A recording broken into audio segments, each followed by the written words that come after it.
Meus amigos, boa noite. Essa é a nossa terceira aula gravada, para nós é uma nova experiência e que vai dar início a uma série de objetivos que o IBS tem para desenvolver, principalmente através da TV IBS.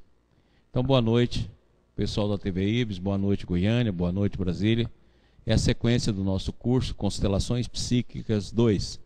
Nós tivemos um curso no primeiro semestre, no final do ano passado, segundo semestre do ano passado, Constelação Psíquica 1, e agora nós estamos na Constelação Psíquica 2. Nessas três aulas que nós desenvolvemos, concluindo agora, aproveitando uma viagem que eu tive de fazer, e ao mesmo tempo dando início, porque o nosso interesse é fazer com que a TV IBS funcione 24 horas por dia. Então nós vamos gravar vários seminários, vamos gravar aulas, não só conosco, mas com amigos nossos, conhecidos, companheiros da doutrina espírita, companheiros do campo de pesquisa e ao mesmo tempo de palavra, de ensino, como o Jorge Dama, Júlio Damasceno e tantos outros que nós brevemente teremos na nossa TV. E iniciando o nosso trabalho da noite, nós hoje vamos falar sobre núcleos mentais, iniciando por núcleos mentais. Lembra que nós fizemos um resumo geral, porque o nosso interesse não é tão somente falar sobre constelação familiar, mas falar sobre constelação psíquica, mostrando que o processo da constelação familiar está englobado num conjunto muito mais amplo que a constelação psíquica. E essa constelação psíquica começa desde o processo do sistema, ou o paraíso divino, ou a verdadeira vida, ou a verdadeira morada, até o momento em que ocorre a queda e começa o processo vibracional. Então nós estamos mostrando todas essas constelações, de todas as quedas, de todos os processos que nós já vivenciamos como espíritos eternos, e nessa viagem que nós estamos fazendo de volta, que é o processo evolutivo. Então hoje nós vamos fazer uma pequena recordação, e logo depois dessa recordação nós iremos então tecer mais comentários sobre os núcleos mentais, como é que eles se formam, qual é a sua origem, e de que forma eles se integram, como é a ligação, a interação com as outras pessoas e como é que esse processo se desenvolve. Então vamos lá. Núcleos mentais. Aqui nós fizemos questão de colocar essa passagem do Emmanuel, do livro Indulgência, que ela é muito interessante, porque ela sustenta uma daquelas teses que a gente tem mostrado aqui. Necessário compreender que se todos somos capazes de auxiliar alguém, ninguém pode mudar ninguém, através de atitudes compulsórias, porquanto cada criatura é uma criatura original do Criador. Lembra que nós já falamos aqui, semana passada nós mostramos inclusive um desenho do Adalto, em que nós vimos que o Espírito é um só, formado de Deus, unidade, totalidade e individualidade. E essa individualidade, nós comparamos com a ideia do David Bohm, que essa individualidade é semelhante a um redemoinho num grande fluxo d'água, ou seja, um fluxo infinito d'água e um redemoinho. Ou seja, dessa forma a gente junta totalidade, unidade de Deus dentro desse fluxo, que seria comparável a um fluxo d'água, e os redemoinhos é como se fossem individualidade, pelas suas características de rotação, de velocidade, etc. Mas não tem como separar a água e ao mesmo tempo a individualidade. Essa ideia é muito proveitosa. Mas ao mesmo tempo, nós mostramos que nesse processo, cada ser tem a sua individualidade, a individualidade está presente em todos os seres da natureza, seja no campo do antissistema, seja no campo do sistema. E aqui Emmanuel deixa claro, ou seja, Deus não faz cópia, Ele não criou cópias, Ele criou criaturas originais. Então cada redemoinho daquele, nessa metáfora que nós estamos utilizando, ele significa um ser único. A individualidade quer dizer um ser sem igual. Consequentemente, a sua função no sistema também é única. E dessa forma, então, nós estabelecemos um organismo, por isso que o nome é sistema, um campo orgânico, onde tudo funciona integrado. Com a queda, houve a rotação invertida, ou seja, o ser inverteu a sua rotação em relação à rotação de todos aqueles, no sentido harmônico, do movimento harmônico, uniforme, unitário, onipresente do sistema.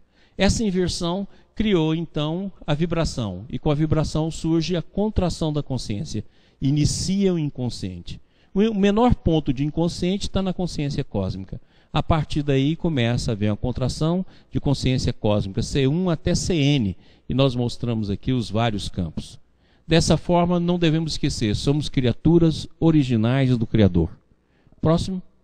Aqui tem a imagem passada, que também é uma recordação, mostrando para a gente, então, ali está indicando menos infinito, quer dizer que é a queda. Nós já falamos aqui que o sistema, não é que o sistema seja infinito, no sentido da palavra infinito, porque infinito só pode ser um antissistema. Ele é infinito no sentido de incomensurável, de um tamanho que não é possível fazer com que a gente tenha um raciocínio adequado sobre ele.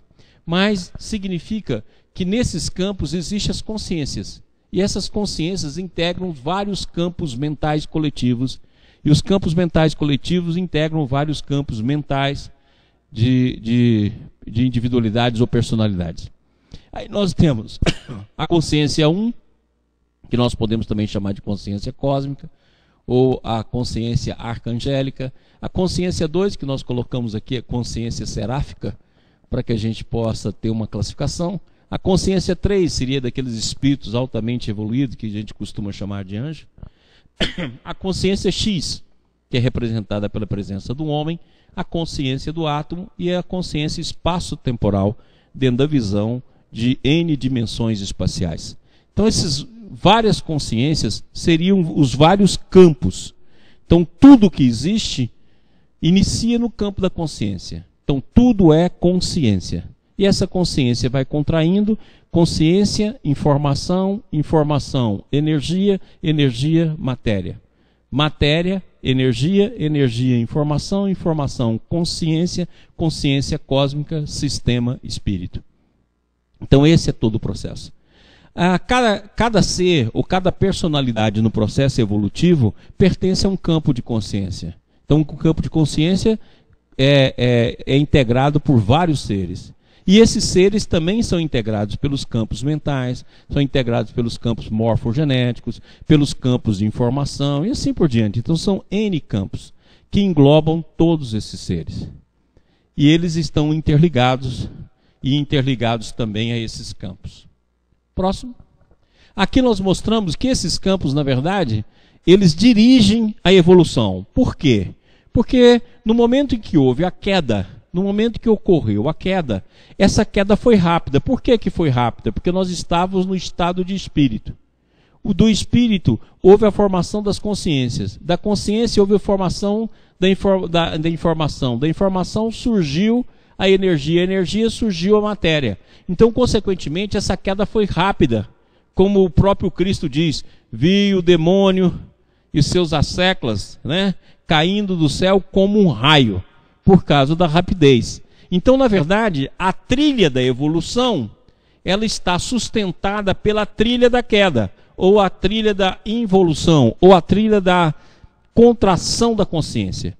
Logicamente que toda vez que a gente fala da queda, a gente tem de representar como queda espacial. Não, espaço é uma das dimensões da consciência. Então nós não tem como representar essa queda no sentido espacial, porque na verdade ela foi interior, ela foi psíquica, ela foi intrínseca, ela foi dentro do ser, ou seja, o próprio ser que se contraiu. Mas aqui não tem como, a gente tem de desenhar, então ela fica como se fosse uma queda espacial, mostrando que a evolução, ela se dá dentro da trilha que já ocorreu a queda. Por isso que nós mostramos aqui que o nosso livre-arbítrio real é o livre-arbítrio sistêmico. Quando nós fizemos a escolha de permanecer no pensamento divino, ou permanecer na manifestação divina, ou na emanação divina, dentro do seu amor, ou nos afastarmos, no sentido de constituirmos a nós mesmos como centro de todo o sistema. No momento que nós fizemos isso, nós conseguimos inverter aquilo que era de nossa responsabilidade. Ou invertemos a individualidade em individualismo, o self em ego. Criamos o ego. Mas, ao mesmo tempo, não conseguimos inverter o sistema. Então o sistema continuou, nós estamos dentro do sistema e as leis dos sistemas, através das ligações que todos os seres têm de consciência e ligação dos campos mentais, continuam existindo. Então, à medida que nós vamos evoluindo, nós, através do movimento, que o que restou do nosso processo de queda foi o movimento, nós vamos ascendendo, mineral, vegetal, animal, homem, espírito superior, anjo, serafim, arcanjo, retorno ao sistema. Dentro da trilha já pré-existente. Por isso que ninguém muda ninguém.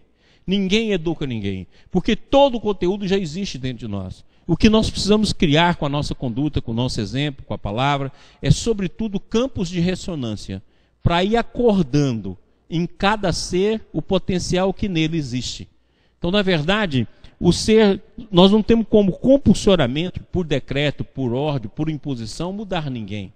Nós podemos contribuir através da nossa conduta, da nossa postura, da nossa forma de ser, para que desperte outro ser num campo de ressonância. Então todo o processo se dá por sintonia e ressonância. E essa sintonia e ressonância vai acordando os campos. Por isso que muitas filosofias tratam como se fossem portais. São verdadeiros portais da consciência, que você vai saindo de uma dimensão para outra dimensão já pré-existente em você. Porque a queda foi uma contração. Quando se fala em evolução, não está se falando em perda, está se falando em contração. Isso que está se falando. Da mesma forma que quando nós falamos, por exemplo, na contração da água. Vamos supor que a água, vapor d'água, vira água líquida e vira água sólida sem que haja perdas. Então, consequentemente, essa água sólida significa a materialização, todo o processo de contração do vapor d'água. É mais ou menos assim que ocorre dentro deste campo. E a informação dirige tudo. Por que o campo de informação, também chamado de campo zero, dirige todo o processo? Porque, na verdade, ele provém do campo de consciência. Próximo.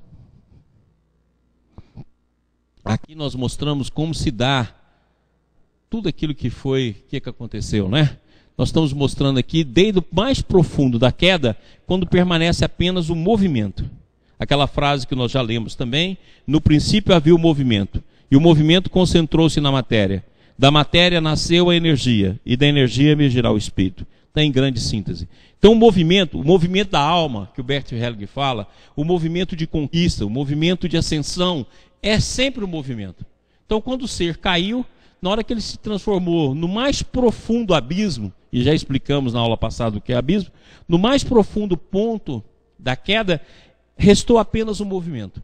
Então o movimento é o primeiro tipo de consciência. Esse movimento evolui, espaço-temporal, e logo depois ele adquire as condições outras. Então do movimento nós passamos à atração. Vamos formar os átomos e as moléculas. Da atração surge a afinidade. Da afinidade nós chegamos então ao cristal, que é um tipo de psiquismo que faltou na hora que eu copiei a figura. Mas é o tipo o princípio, o primeiro princípio de psiquismo. E a organização é que mostra esse princípio. Daí evolui para a sensibilidade. A sensibilidade para a irritabilidade para o instinto para a razão.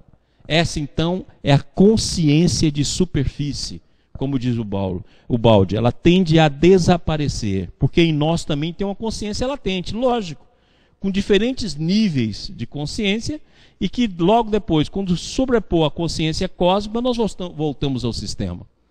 Então, através da fé e da humildade, explicamos aqui as definições que Emmanuel deu à fé e à humildade, nós então abrimos o campo da nossa consciência latente, iniciando pela superconsciência. E aí, da razão, nós vamos para a intuição e a revelação que essa intuição traz. Depois a visão direta, depois a contemplação e, por último, a unificação. Próximo. E aí, novamente, aqui nós vamos reafirmar aquilo que nós dissemos na aula passada com as palavras de Ubaldi. Conceba a consciência como unidade radiante. Por que ela tem de ser unidade radiante? Porque a consciência é queda, a queda é vibração.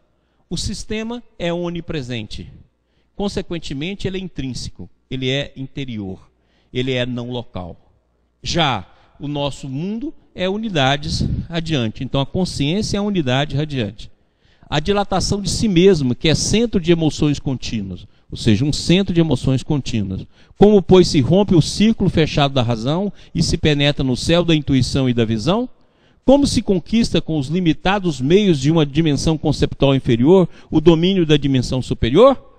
Com a fé. E lembra que Emmanuel definiu: a fé é a certeza em Deus. E a humildade, e nós vimos bem aqui, que a humildade é a liberdade interior. Então, com a fé e a liberdade interior, nós vamos expandindo o campo da nossa consciência, saindo da consciência de superfície para a consciência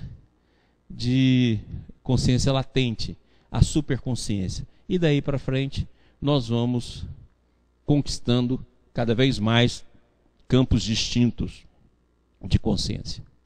Próximo. Olha aqui que o Bert Hellinger diz. Tudo que move na Terra só pode mover-se porque uma consciência que nos transcende o mantém em movimento, num movimento que faz sentido. Corretíssimo. Está aqui a consciência cósmica, já usamos esse slide de várias formas, mas está aí. É exatamente esse movimento que começa lá na consciência cósmica que se espalha por toda a criação.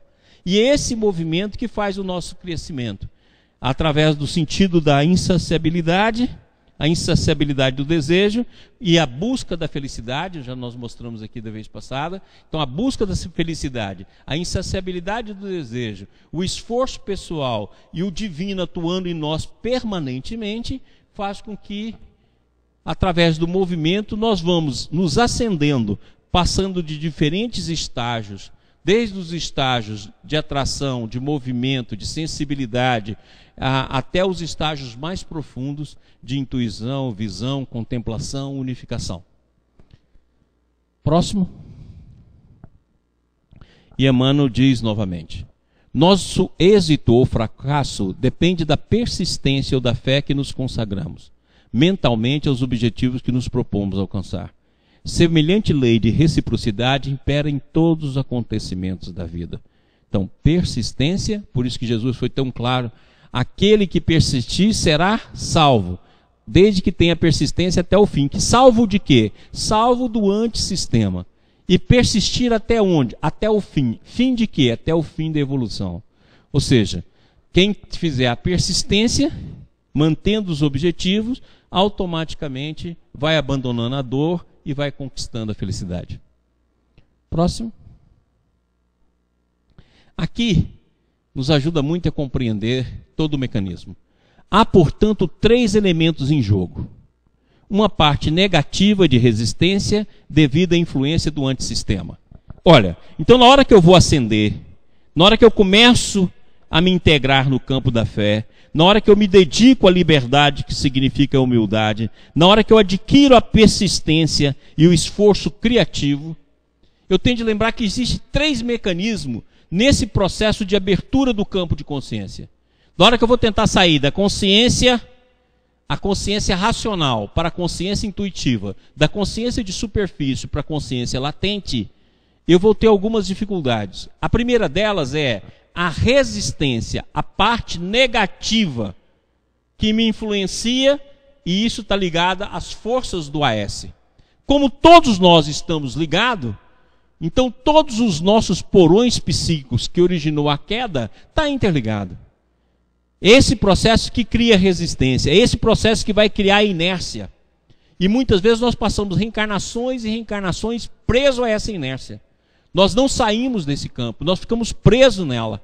E essa inércia então consome as nossas energias e nós ficamos muitas vezes séculos parados nesse campo de resistência.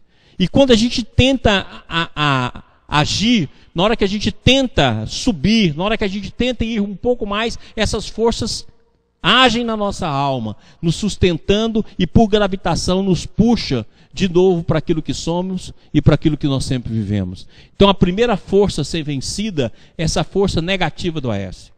Existe uma parte positiva expressa por um dinamismo psico-espiritual devido à atração por parte do S. Então está aqui, ó, a atração por parte do S, ou seja, a atração da consciência cósmica, a atração divina, a atração intrínseca de Deus, onipresente, a ação de Deus no sentido de desmaterializar, que nós já mostramos aqui tantas vezes desde o curso passado, ou seja, desmaterializa e materializa o processo do vagalume que nós mostramos aqui, ou seja, expressa um dinamismo.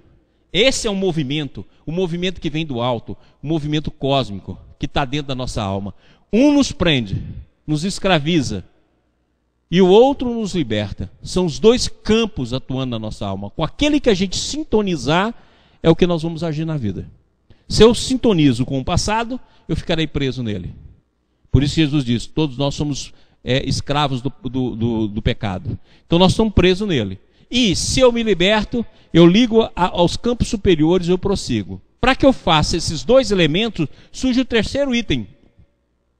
E uma parte representada pelo esforço que o homem tem de fazer para realizar o salto para frente.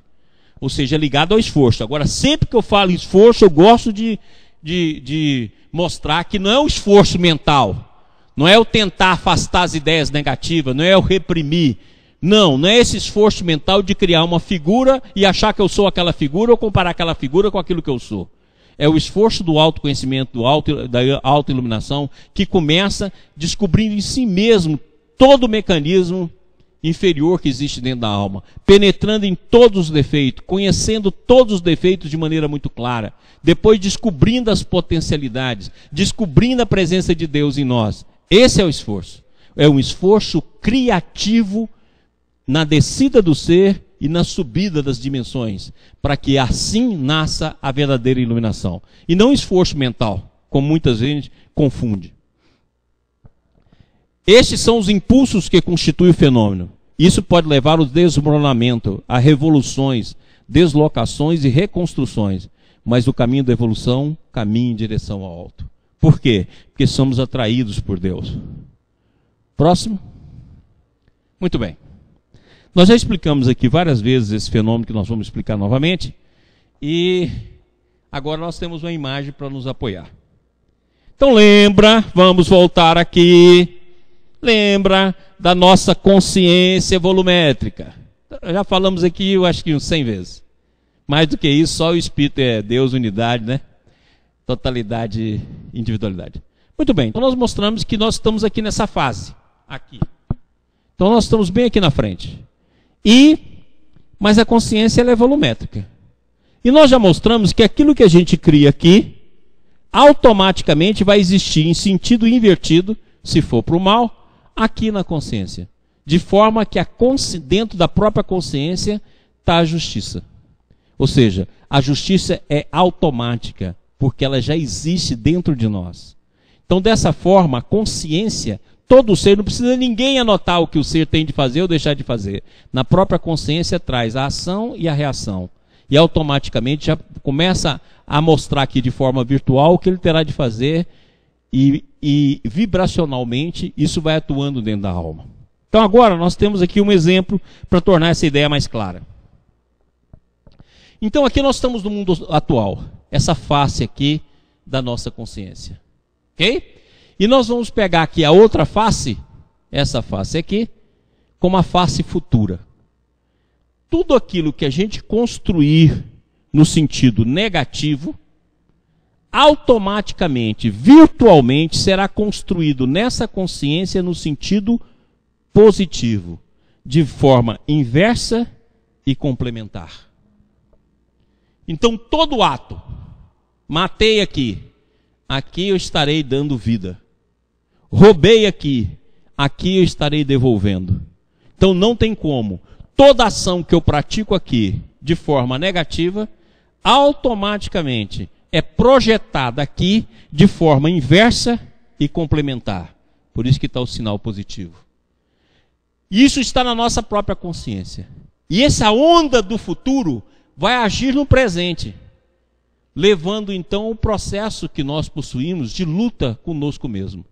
Uma ação de desarmonia, casada com uma ação que nós teremos de recuperar. Esse choque dessas duas vibrações no presente leva automaticamente à nossa mudança e, consequentemente, ao nosso sofrimento. Mas junto com essas duas ações, vamos supor, por exemplo, que eu faço alguma coisa positiva. Então, se eu faço positivo, automaticamente eu projeto no futuro um positivo mais amplo ainda. E aí eu vou ter uma ação complementar, porque ela não precisa ser inversa. Ela só precisa ser complementar. Complementar no bem. Então, por isso que Jesus foi tão claro, né? Que o bem que a gente faz, ele é sempre multiplicado. Porque aqui eu já projeto uma grande ação lá. E ela então se torna complementar dessa. E vai me dar o apoio vibracional para continuar nessa direção. Agora, para que haja correção devido à trajetória, aquilo que eu faço vai se acumulando e vai voltando em mim. Olha que ideia bacana essa daqui, que mostra a reação da lei. Aqui está o homem, mas olha, ela volta maior do que ela foi. Por que ela volta maior do que ela foi? Porque ela vai se somando. E ao mesmo tempo vai se somando com todos os campos semelhantes ao nosso. É aquilo que nós já falamos aqui muitas vezes. A gente joga um bumerangue quando a gente pensa. Mas o bumerangue que volta é muito maior do que o foi. Então esses erros em sequência, em sintonia coletiva, volta sobre nós. Então nós erramos. Então primeiro é o erro. Depois é a expiação. Depois a regeneração. E depois a sublimação. Então na verdade aqui existe o campo. E esse campo que vai nos provocar dor, que vai nos levar à mudança, é oferecido pela graça. Então lembra que a consciência aqui em cima é a presença da graça em nossa vida. É a presença da consciência cósmica que age no mundo através da graça. Então, se nós erramos aqui, teremos de passar para a dor aqui para poder realizar o que já está projetado no futuro. Agora, se nós acertamos, a graça vai nos trazer a alegria. E a alegria vai nos levar à positividade e à felicidade.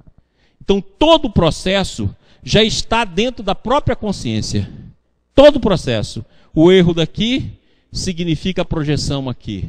E no meio, aqui haja a graça. Então a graça está agindo aqui constantemente. E entre o caminho do futuro e do presente, nós vamos ter que passar pela experiência do resgate. Então dentro desse processo, nós podemos compreender melhor como é que se dá isso dentro da nossa própria consciência. E como a justiça já é intrínseca, já pertence à nossa própria consciência. Próximo. Aqui está mostrando a mesma ideia. Ou seja, desde quando a gente nasce, as coisas que nós vamos fazendo nessa consciência de superfície vai se projetando aqui, ó. Nós estamos colocando em imagem que é a forma da gente entender. Esse virtual vibra e nos encontra. E as nossas ações do presente são refletidas no futuro. E o futuro virtual atua no presente. E entre os dois campos vai ver a inversão do movimento. Essa inversão do movimento quem faz é a dor. Então nós podemos dizer que a dor nada mais é do que a inversão do movimento. E a alegria nada mais é do que a complementação do movimento. Ok? Qualquer pergunta? Daqui a pouco eu vou tentar responder ao vivo. Se não for possível, eu respondo depois através de e-mail. Ok? Mas que, volta lá para mim um pouquinho. Que essas imagens aqui ficam gravadas na nossa mente. A nossa consciência é volumétrica. E eu projeto, eu faço mal aqui, já projetei a correção lá. Então se aqui eu fiz assim, lá eu vou projetar. Eu projeto isso aqui, ou seja, a inversão da imagem. Eu inverto. E no caminho entre o presente e o futuro, aqui vai estar a correção. A lei de causa e efeito. Então eu vou mudar o meu movimento. Eu venho errando, eu faço a mudança para que no futuro o bem possa ser realizado. E ao mesmo tempo é dirigido pela graça divina, pela presença da emanação divina, pela presença onisciente do sistema. Muito bem. Próximo. Agora, dentro desse processo, todo esse processo, se existe uma lei de inércia, e se existe uma lei de egocêntrica, é sinal de que os núcleos mentais vão nascer pelo processo de repetição. Então o que é um núcleo mental? Um processo de repetição da mesma estrutura mental no tempo, seja dentro de uma mesma reencarnação, ou seja dentro de reencarnações anteriores. Se nós olharmos bem para dentro de nós mesmos, nós vamos ver que nós temos pensamentos que são muito semelhantes aos pensamentos que tínhamos quando nós éramos crianças. Ou seja, muitas vezes já passou 30, 40, 50 anos, 60 anos, e os pensamentos não mudaram. A estrutura é a mesma, só acrescentou. Agora pensa isso de uma vida para outra. Então, o que é um núcleo mental? Um núcleo mental nada mais é do que um conteúdo ideio-emotivo, regido pela memória, e onde nós temos determinados conteúdos psíquicos do que nós somos fiéis a eles. E essa repetição cria o núcleo mental. Ele é muito semelhante ao sistema COEX, que o pessoal do Stanislaw Grof fala a respeito. É muito interessante. Só que acrescenta todo o conteúdo de vidas passadas e as potencialidades que ele vai poder se abrir. Então, o nosso núcleo mental nada mais é do que uma construção no tempo. E olha bem como é que Emmanuel define ele. É muito interessante. Como no filme cinematográfico, em que a história narrada é feita pelos quadros que se sucedem, ininterrupto, a experiência que nos é peculiar, nessa ou naquela fase da vida, constitui-se dos reflexos repetidos de nossos sentimentos. Por quê? Lembra? Sentimento forma pensamento, pensamento forma palavra, palavra forma ato. Então, olha, seja, os reflexos repetidos. Olha a inércia aqui. Aquela primeira posição que nós falamos aqui naquele quadro do balde. Olha a inércia. A reação do antissistema, fazendo a repetição. E a gente fica preso a essa repetição de sentimento. Gerando ideias contínuas. Sentimento gera pensamento, que acaba plasmando os temas de nossa luta. Vai plasmar, porque pensamento gera palavra, palavra gera hábito, hábito gera ato, ato gera hábito.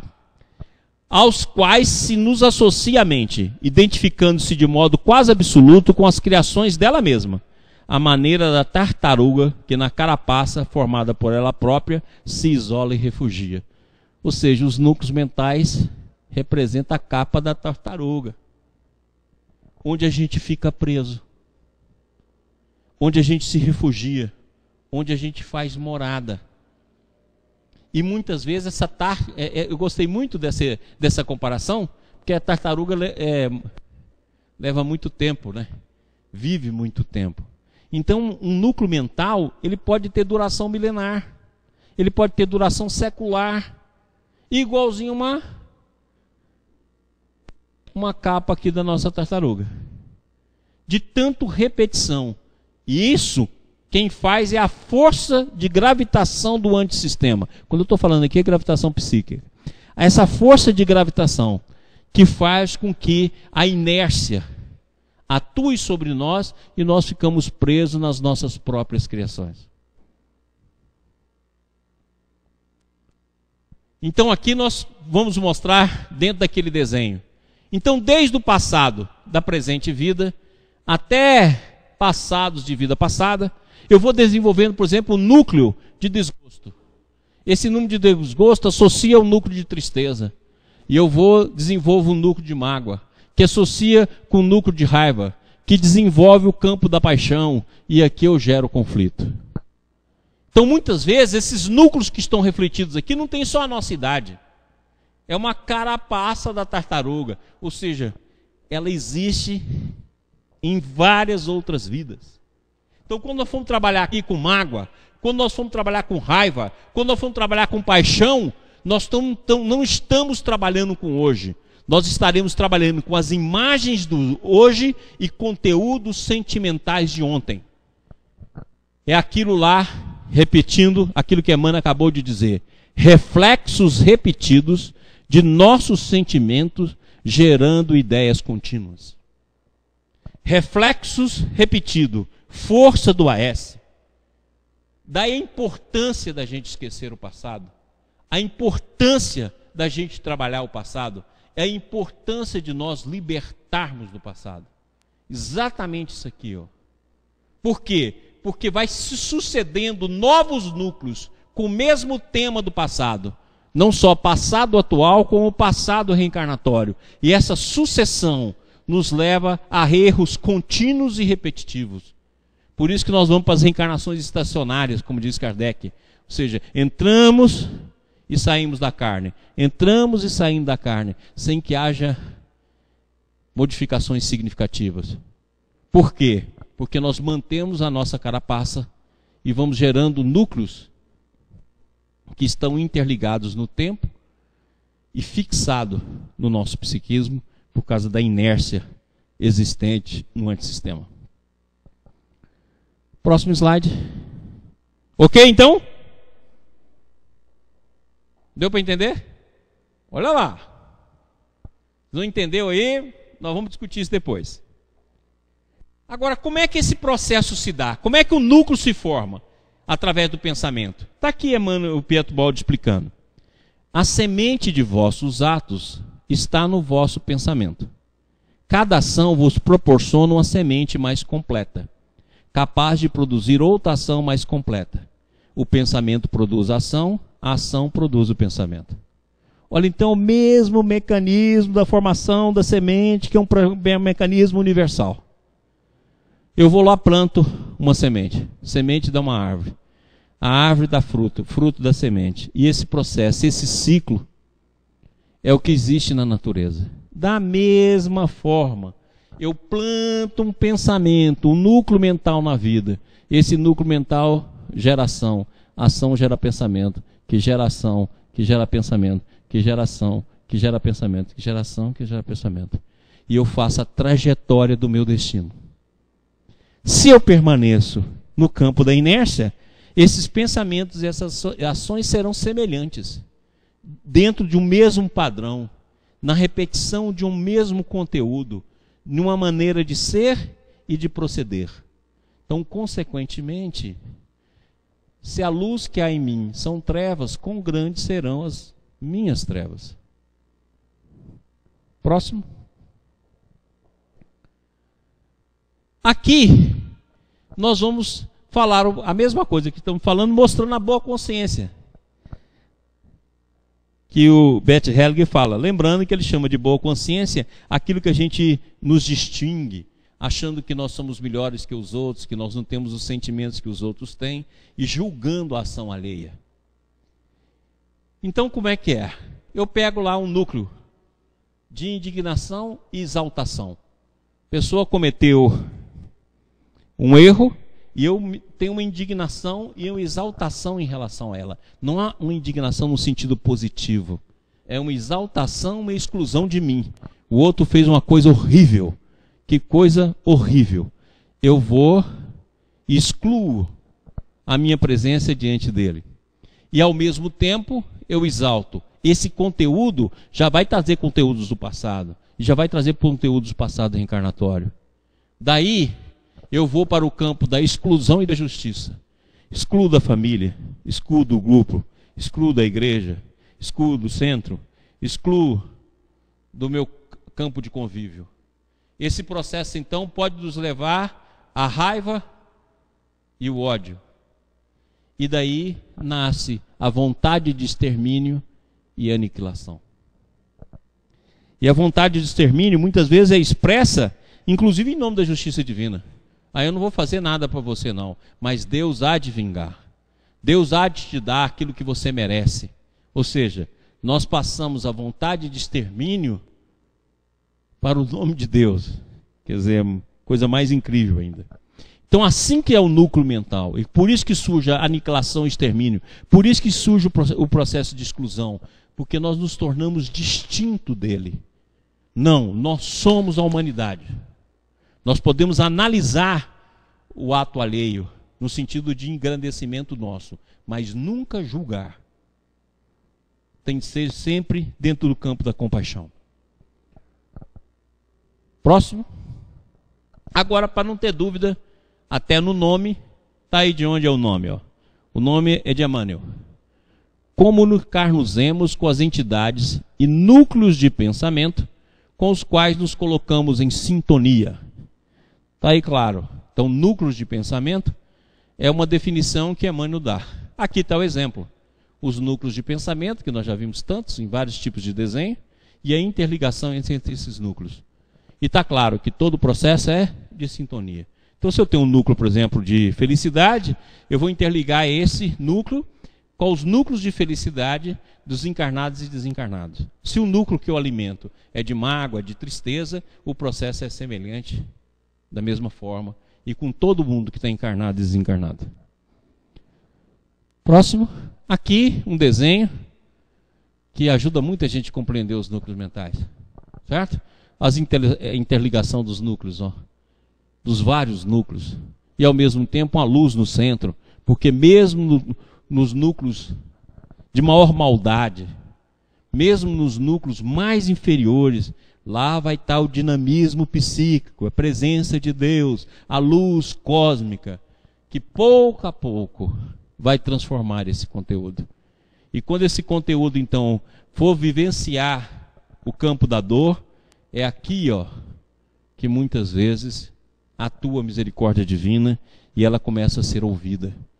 Então, quando a gente lê nas obras espíritas a respeito da dor e da compreensão da dor que nós temos de ter, quando a gente lê na obra de Ubaldi, que fala da dor de uma maneira tão especial, muitas pessoas interpretam como se aquilo fosse masoquismo. Não, ele está querendo dizer que esses núcleos, essa carapaça da tartaruga, que é tão difícil de romper, na hora que nós entramos na dor, na hora que nós sorvemos o nosso cálice, e na hora que a gente recebe o influxo da vida, no sentido de correção do movimento, muitas vezes é aí que penetra o pensamento divino, penetra a misericórdia, penetra a graça e vai mudando os núcleos mentais e, consequentemente, a nossa sintonia.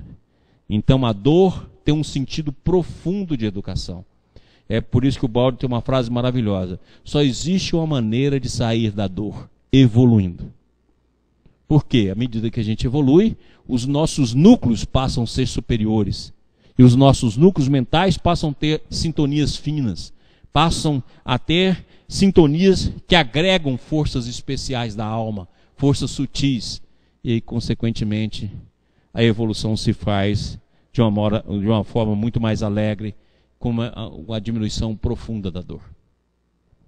Próximo. De modo imperceptível, ingerimos pensamento a cada instante, projetando em torno de nossa individualidade as forças que acalentamos em nós mesmos. Então está aí como é que os núcleos mentais se comunicam. Nós já mostramos em inúmeras passagens aqui, né? Inúmeras passagens mostrando essa realidade, né? Ou seja, a cada momento nós ingerimos pensamento, a cada instante nós ingerimos e emitimos, aquilo que nós já falamos aqui e comparamos com a figura do ar. Próximo. Agora vamos ver a consequência disso dentro de uma relação familiar. Então a nossa ideia aqui foi pegar a relação familiar, pai, mãe e filho, logicamente pegamos 3 figuras só, mas que é possível generalizar. E ver como os núcleos mentais e a interação da mente funciona. Para isso nós buscamos lá no Bert Helling, no livro Conflito e Paz, algumas situações nesse sentido. Olha só que interessantíssimo. A criança também deseja seguir os destinos que tiveram consequências importantes em sua família. Por exemplo, se os pais se divorciaram quando as crianças tinham 3 anos, quando ela crescer e tiver um filho com essa idade, talvez também se divorcie. E fará isso por estar vinculado ao padrão que vigora em sua família de origem, sem estar consciente dessa conexão. Várias decisões aparentemente livres têm, na verdade, esse tipo de vínculo. Olha só que interessante. Se eu me identifico com um padrão familiar, a tendência é repeti-lo. Por isso que nós vamos ter padrões familiares infelizes repetidos na primeira, segunda, terceira, quarta, quinta, sexta, 7ª geração. Ou seja, por uma identificação com o vínculo familiar. Nós já falamos aqui que nós evoluímos como individualidade, transformando individualismo em individualidade, ego em self. Nós evoluímos dentro do campo coletivo, desde a ligação eu e o próximo até a totalidade, passando pela coletividade. E a família é a base, é a célula dessa unidade. E nós evoluímos em Deus, indo desde a negação até eu e o Pai somos um. Então, consequentemente, dentro da evolução, dentro das ações individuais, os feixes das ações individuais casam com os feixes das ações coletivas. Então, padrões coletivos podem constelar decisões individuais, desde que haja uma vinculação a esse padrão. E é por isso que se repete fatos, seja devido a fatos como suicídio, fatos como histeria, fatos como doenças mentais, não só pela ação da espiritualidade, por exemplo, nos processos de obsessão, não, mas também agregada ao processo de padrão psíquico que está dentro da alma. Próximo. Aqui tem outro caso interessantíssimo que eu citei aqui na aula, foi até uma pergunta que o Andrezinho fez, do porquê da simbologia, e hoje nós trouxemos a página para poder explicar isso melhor. Ou ainda, quando uma criança nota que alguém quer deixar a família, ela pode dizer-lhe em seu íntimo, eu vou em seu lugar. Então ela pode desenvolver anorexia, dizendo em seu íntimo, antes desapareça eu do que você, querido papai ou querida mamãe. Ela pode ainda desenvolver alguma doença, sofrer um acidente ou suicidar-se, para que alguém de sua família continue vivo. Esse é um pensamento mágico. Ela traz infelicidade para a criança e também para as outras pessoas da geração seguinte. Pois quando alguém na família faz algo assim, mais tarde outros membros da família seguirão esse padrão, com o mesmo amor cego e a mesma inocência. Então olha bem as consequências das constelações dos problemas familiares e dos padrões familiares. E eles são vibracionais. Não é só palavra, não é só ato, não. A vibração do processo que está ocorrendo pode influenciar a criança, a jovem, que vai desenvolver, por exemplo, um quadro de anorexia. Então, no quadro, por exemplo, de anorexia, não tem só um padrão individual, não tem só um processo orgânico, não tem só um processo psíquico da criatura, mas também pode estar constelado dentro desse processo os padrões familiares. E muitas vezes, na tentativa de compensar e assumir num pensamento mágico a função do pai ou a função da mãe. Então vamos ver isso dentro daquele quadro nosso de núcleos mentais. Antes tem uma passagem também que envolve a mãe. Olha só que interessante. Quem vive esses problemas ou que já vivenciou vai ter uma identificação muito maior com aquilo que o Bert está dizendo aqui. Por exemplo, uma mulher tinha forte ressentimento irracional contra a filha. Examinando o sistema familiar, ela lembrou-se de que ressentia contra a mãe e percebeu que o ressentimento em relação à filha era exatamente o mesmo. O amor emaranhado. A mãe sufocou o amor à filha. Eis aí a parentificação como dinâmica familiar. Ela vai além do mero sentimento individual e por isso devemos tentar descobrir o que acontece com toda a família. Ou seja, a mãe que viveu um problema de rejeição, a mãe que viveu conflitos muito importantes com a mãe dela, tende a repetir esse processo com a filha. É por isso que nós vamos ver aí mães devoradoras, mães da dragão, como muitas vezes se fala. Não é dragão de feiura, não, é dragão no sentido de devorar, né? De ser um útero mau, ou muitas vezes até uma mãe que cria conflito com a filha por tudo. E que disputa com a filha. E muitas vezes ela está repetindo um padrão familiar que ela vivenciou. Mães, por exemplo, que quando os filhos nascem tem a rejeição, que tem um processo de não aceitação do filho, e que ela não consegue compreender, muitas vezes foram processos psíquicos que passou também com a própria gestação, que passou também com o próprio nascimento, e que está gravado como um padrão familiar dentro da alma, e ele tende a aparecer. As depressões pós-parto, que muitas vezes a pessoa não consegue explicar por que ela tem aquela reação diante de um filho que ela tanto esperava. Muitas vezes está o padrão dela mesma sendo refletido e projetado no meio de situações que ela viveu. E isso acontece por quê? Vamos lá ver isso. Ninguém se esqueça que estamos assimilando incessantemente as energias mentais daqueles com quem nos colocamos em relação. Olha, é incessantemente. E a energia é mental, ele não falou aqui em palavra. Nós estamos assimilando principalmente dos nossos familiares. A família envolvida num campo alimenta um ao outro, sem nenhuma palavra articulada. Então nós assimilamos desde criança, desde bebê, desde a gravidez. Nós estamos assimilando os padrões familiares, os conteúdos familiares. Muitas vezes a gente vê pessoas falar assim, ah não, eu discuto com meu marido, mas meus filhos não veem. Não precisa ver. O processo está na dinâmica, o processo está na vibração. Vendo, piora. Não vendo, se sente também da mesma forma. Por que que isso acontece? Por causa disso aqui, ó. Então nós pegamos os núcleos mentais de um homem e de uma mulher, de um casal. Pegamos aqui a dinâmica familiar. Aqui estão os núcleos. Nós selecionamos aqui 4 núcleos. A raiva do homem, a raiva da mulher. Quem é casado sabe como isso é comum, né? O desprezo do homem, por exemplo, que vamos supor que seja do homem, que quer ir embora e não toma decisões e o processo continua. A mágoa da mulher. Então, desprezo e mágoa, raiva e raiva. Esse processo vai agir no núcleo de uma filha. Colocamos ali uma adolescente. Num processo que o Bert chama de parentificação. Um pensamento mágico, cego e inocente. E esse pensamento tem como síntese: eu desapareço. Suicídio, acidentes, anorexia, bulimia. Olha a integração que se dá. Tudo aqui se deu no campo mental, através dos núcleos mentais.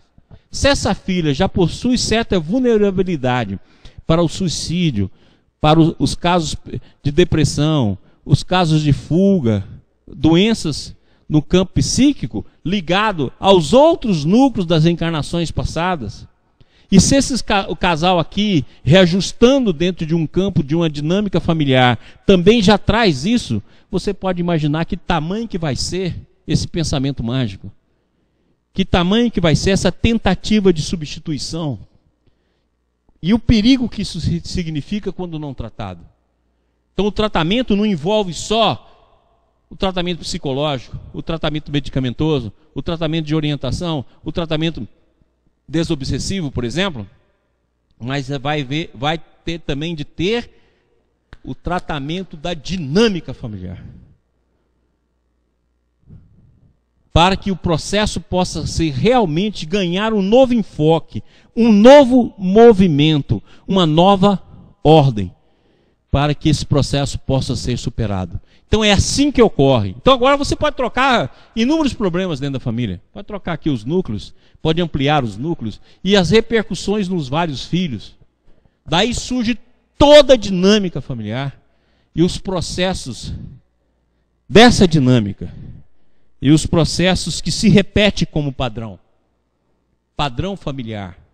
Que vai muitas vezes ser perpetuado dentro daquela mesma visão da carapaça da tartaruga e dentro daquela mesma visão da inércia do antissistema. Próximo.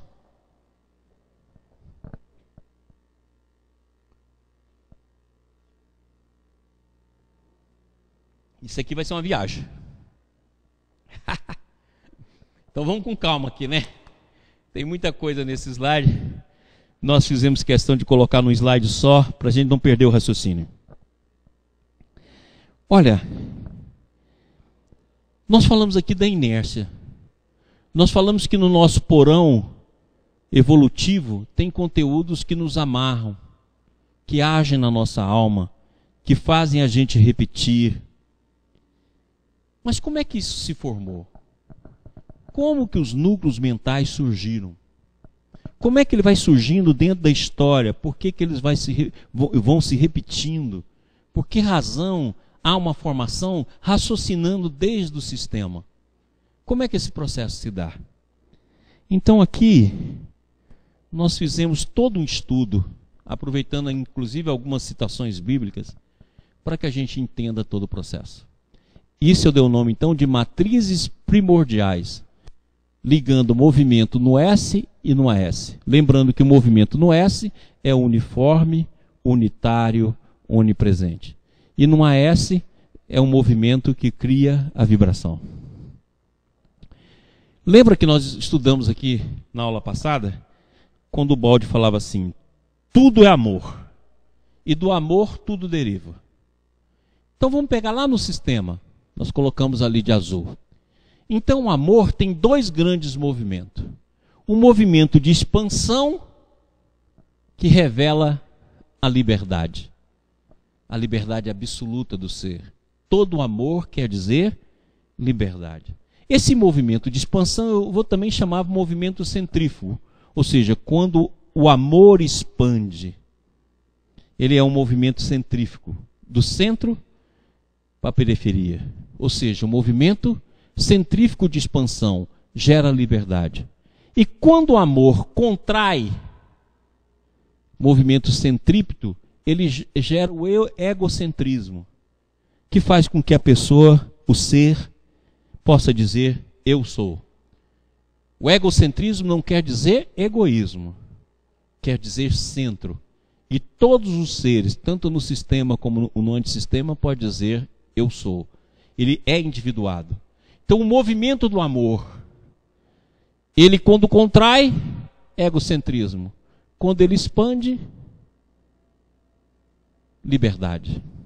Esse amor é em Deus, ou seja, dentro do sistema, aquela imagem lá em cima, Deus como centro do sistema, numa relação de reciprocidade com o Filho. Por isso que tem as setias de ida e volta. Então aqui nós estamos no sistema. O egocentrismo, quando evolui para o altruísmo, o ser permanece no sistema. Permaneceu no sistema, por quê? Porque o eu sou se integra ao todo, se entrega ao amor divino, se entrega à bondade divina. Agora, quando o egoísmo, o egocentrismo, baseado na liberdade, forma o egoísmo, o ser faz o quê? Substitui o centro pelo eu. E aí, toda a relação que ele tem é baseada no eu. Essa é a relação do AS. Por isso que houve a queda, por isso que houve a contração da consciência. Então aí está o movimento, tanto do sistema, liberdade, amor, egocentrismo, altruísmo, aqueles que permaneceram no movimento do S, aderidos a Deus. Aqueles que substituiu o eu pelo centro divino, ocorreu a queda. Gerou o egoísmo, que é o pai de todos os vícios. E o que aconteceu? Ele se tornou centrífugo em relação a Deus e ao sistema. E se tornou-se centrípeto em relação ao próprio eu. Todas as forças foram contraídas no eu. Por isso que surge o egoísmo. Então nós podemos dizer que o espírito que caiu é semelhante a um autista. É semelhante a um ovoide das descrições de André Luiz. Ou seja, tudo foi concentrado em si mesmo. Todas as potencialidades se reduziram ao eu. O movimento de expansão agora é o movimento baseado no eu. E o movimento de concentração é baseado no eu, não mais em Deus. E aí, em Isaías, que nós já mostramos aqui na aula passada, ele mostra que desse egoísmo nasce a vontade do poder. Esse poder que está na alma de todos os seres. Aquilo que eu já brinco aqui. Onde tiver 2 ou mais reunidos, aí eu mandarei. Por quê? Que é o poder que todo ser no antissistema busca. De todas as formas. Seja o poder pequeno, debaixo de uma ponte, entre 2 seres que ali moram, ou seja o poder de um país. Isso está baseado em Isaías. Quando nós citamos o texto de Isaías na aula passada, ele fala sobre isso. Eu subirei ao céu, acima das estrelas, de Deus exaltarei o meu trono. Eu subirei ao céu, acima das estrelas de Deus, exaltarei o meu trono.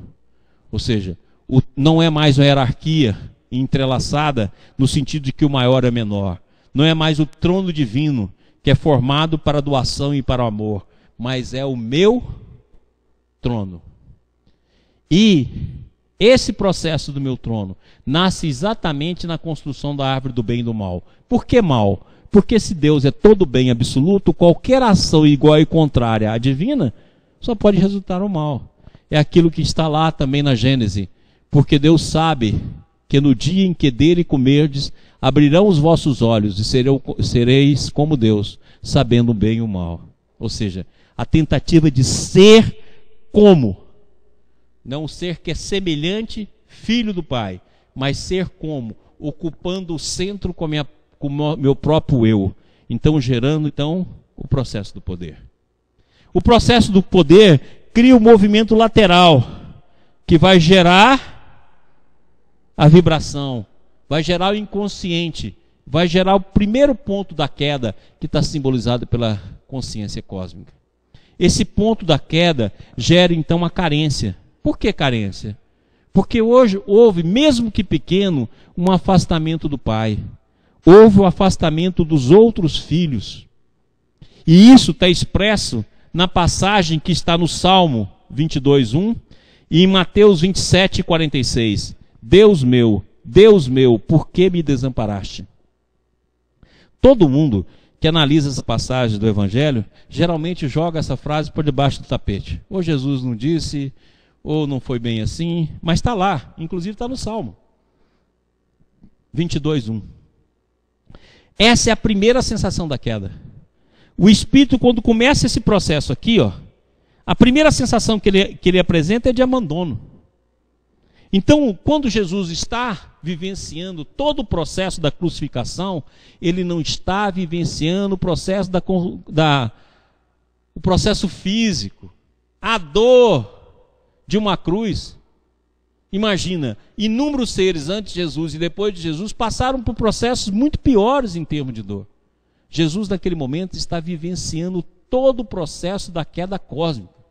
Ele está vivenciando como uma visão panorâmica, desde este ponto até o ponto em que ele volta. Tanto é verdade que ele fala, a primeira sensação, porque quando ele volta aqui, ele volta a mesma sensação de quando houve a queda. Então a sensação é de abandono. Então essa carência que todos nós temos na alma, que nós tentamos preenchê-la com um afeto, tentamos preenchê-la com a família, tentamos preenchê-la com a riqueza, tentando preenchê-la com poder, tentando preenchê-la com das mais diferentes formas. Na verdade é uma carência de Deus, é a carência da felicidade, é a carência do outro no sentido de totalidade, é a carência da unidade, é a carência do amor absoluto. E isso só termina quando chegarmos no último degrau da evolução. Tanto é verdade que logo depois que Jesus fala essa frase, está registrado lá em Lucas: Pai, nas tuas mãos entrego o meu espírito. Olha, aqui ele fala do abandono, aqui ele fala da entrega. Ou seja, o primeiro ponto da queda, o último ponto da evolução. Então esses dois sistemas. Então o sistema da carência. Por isso que a carência está na nossa alma. Egoísmo, poder, carência. Esse processo então evolui para culpa. E olha como isso está narrado. Levantar-me-ei e irei ter com meu pai, e dir-lhe-ei: Pai, pequei contra o céu e perante ti. Ou seja, pequei como? Ou seja, pequei no sentido de errar em relação a Deus e em relação ao sistema. Por isso que está o céu. É a palavra que está lá na parábola do filho pródigo. E por que ele pecou?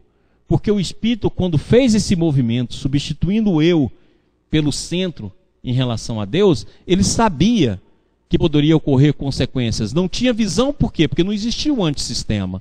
Mas ele sabia, ele foi advertido a esse respeito. Tanto é verdade que aqui está a passagem, que Gênesis, que fala sobre isso. Mas do fruto da árvore que está no meio do jardim, disse Deus: não comereis dele, nem nele tocareis, para que não morrais. Ou seja, não venha morrer. O que é morrer? Inconsciente prevalecendo sobre o inconsciente. Por isso que fala que Jesus é o nosso Salvador, vem nos trazer vida em abundância, vem nos despertar, vem salvar de quê? Salvar do antissistema. A verdadeira morte não é a morte do corpo físico, as transitórias passagens do mundo espiritual para o mundo físico. A verdadeira morte é a morte da perda da divina, é a morte da perda do sistema. Então aqui está por que houve a culpa. Da culpa, então, evolui para o medo. Olha só, na parábola de Adão e Eva, está lá bem escrita a questão do medo. E ele disse: ouvi a tua voz soar no jardim e temi, porque estava nu e escondi-me. E temi, Adão dizendo para Deus. Ou seja, surgiu o medo. Então nós podemos dizer que dentro da alma, lá no fundo da alma, tem o egoísmo, tem o poder, tem a carência, tem a culpa e tem o medo. Está dentro da alma de todos os seres que caíram. Aqueles que caíram mais profundo vai ter na sua base, no seu alicerce, no seu porão, outras unidades, que vai ser as unidades formadoras dos núcleos mentais. E esses núcleos mentais vão ser tão fortes, a inércia vai ser tão forte, devido à presença desses conteúdos que vieram lá do primeiro movimento da queda.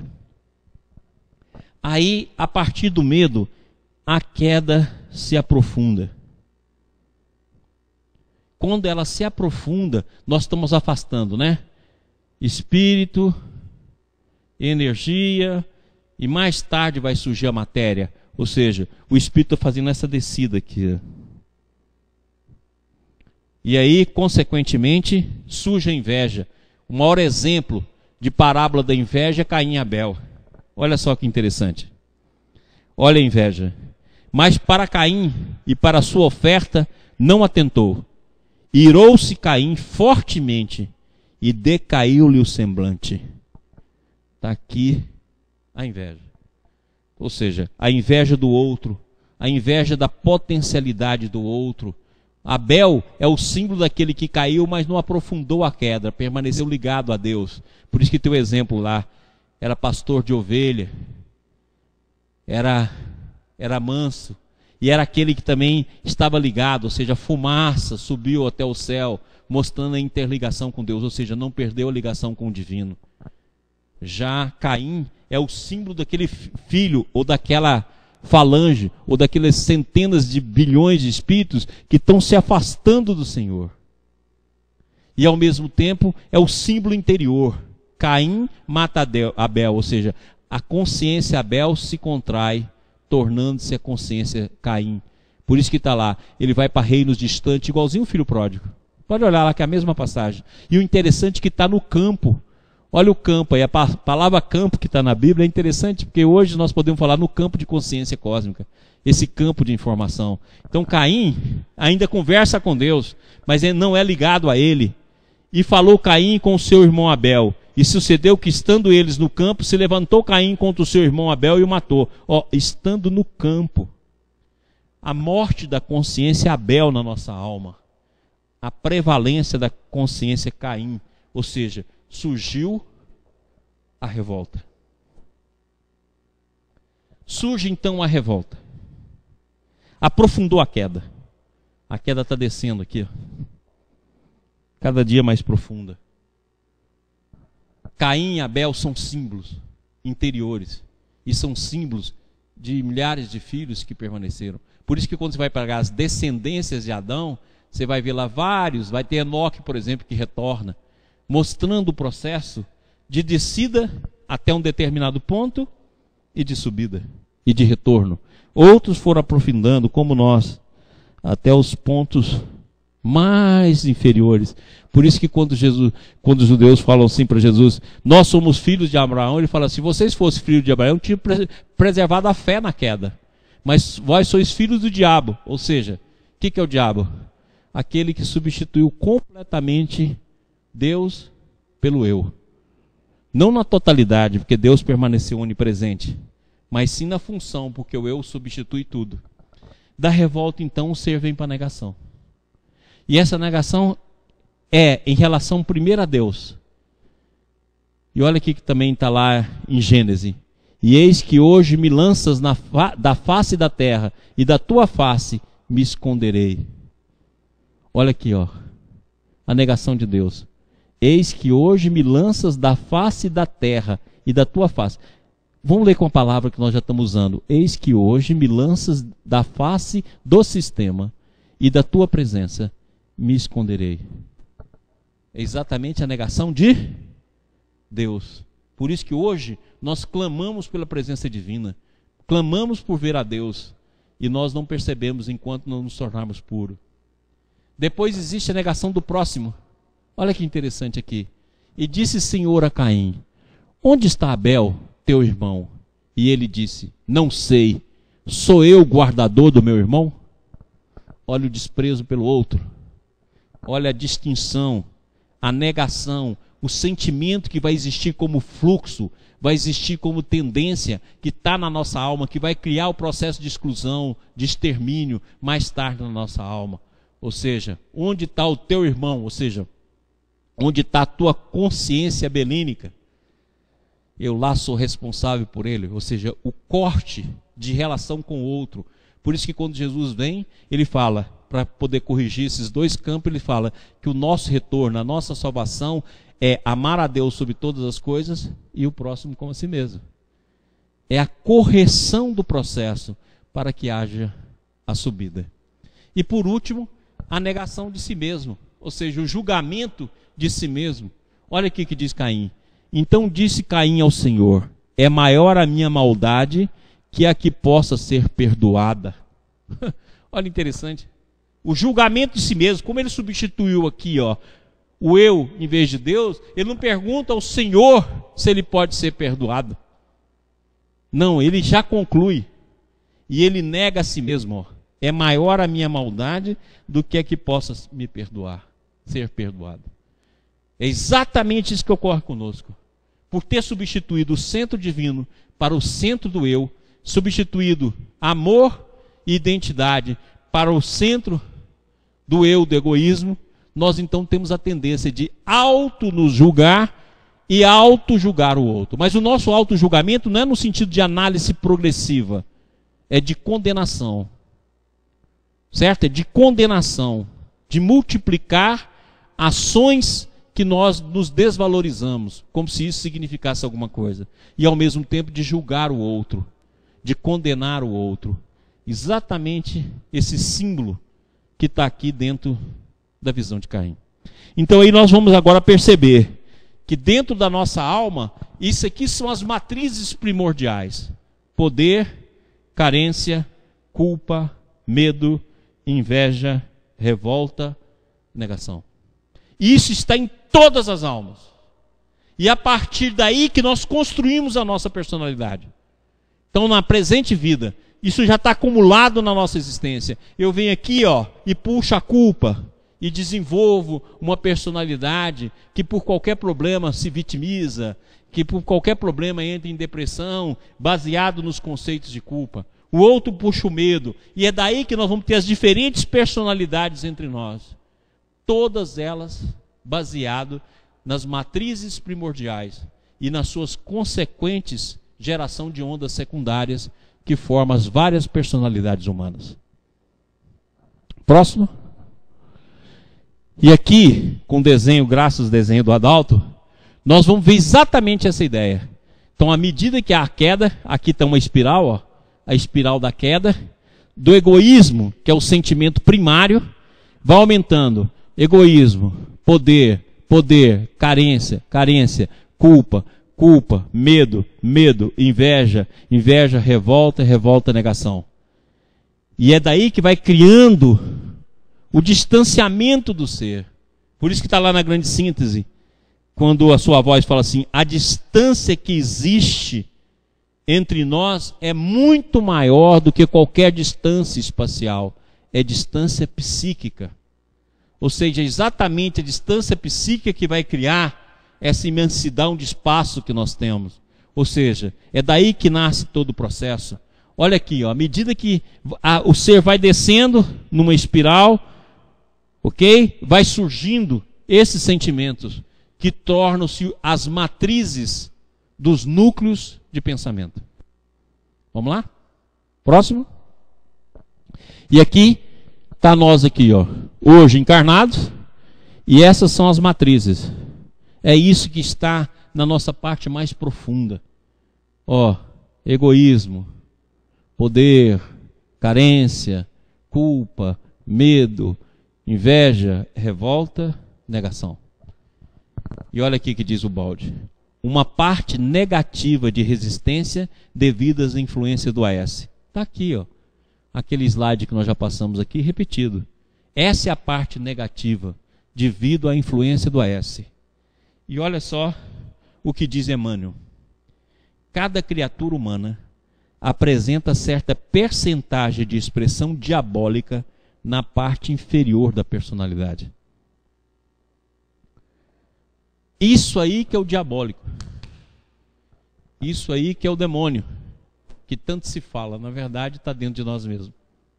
Essas expressões diabólicas constituindo força, constituindo energia, constituindo processos que vão formar núcleos mentais repetitivos e que vai perdurar a nossa vida no antissistema. Olha, espero que toda essa avaliação, na tentativa de explicar desde o sistema os nossos movimentos da alma, possa ter facilitado a nossa compreensão.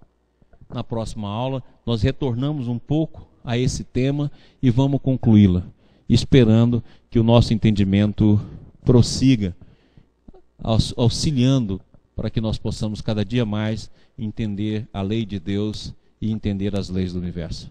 Muito obrigado a todos, e nós chamamos então um dos dirigentes da casa para fazer a prece, agradecendo a todos da TV IBS, a Goiânia, a Brasília. Meu muito obrigado.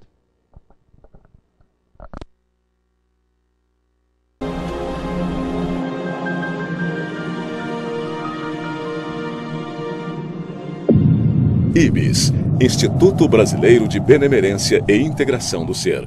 www.ibis.org